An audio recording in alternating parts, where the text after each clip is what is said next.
This video explains the steps you could take when planning your answers following your initial review of the exam.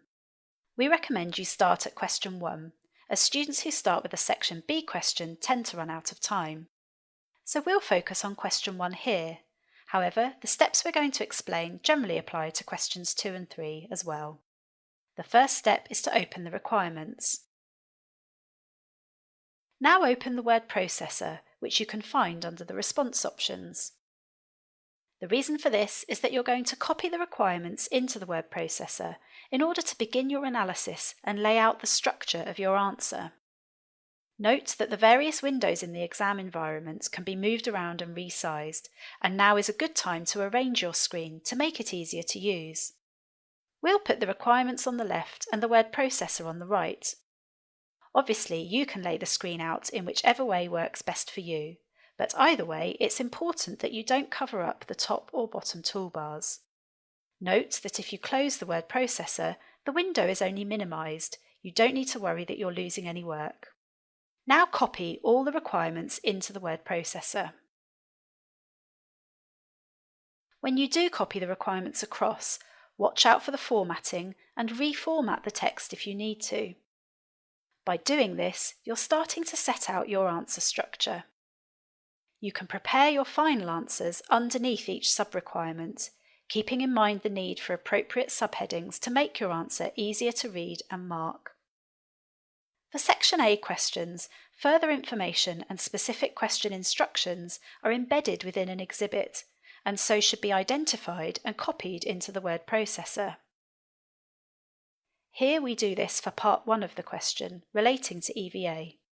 Most of the relevant information relating to each requirement will be contained in 1 or 2 exhibits, for example an information exhibit and an appendix. Be aware, however, that there will also be information relevant to all questions contained in the company information exhibit at the start of the question. Next, we recommend you go on to analyse each requirement in detail to identify the specific actions the examiner expects you to carry out in your response. You can add emphasis to key words by making them bold. We recommend you do this to the verbs and any calculation requirements, as well as the word "and". This exercise ensures that you capture every element that's required in your final answer.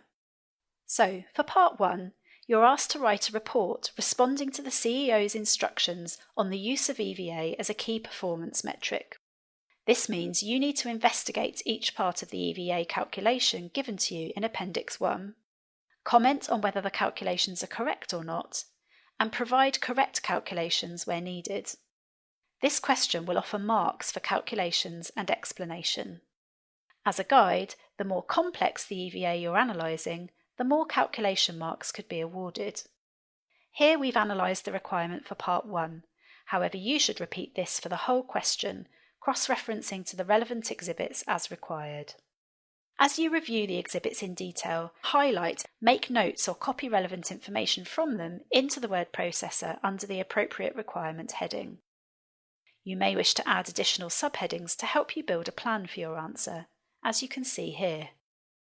One of the advantages of a computer-based exam is that you can use the functional tools to help you analyse and answer questions effectively and efficiently. For Section B questions, you should follow a similar process to the one we've outlined here for analysing the requirements, to make sure you understand what the examiner expects.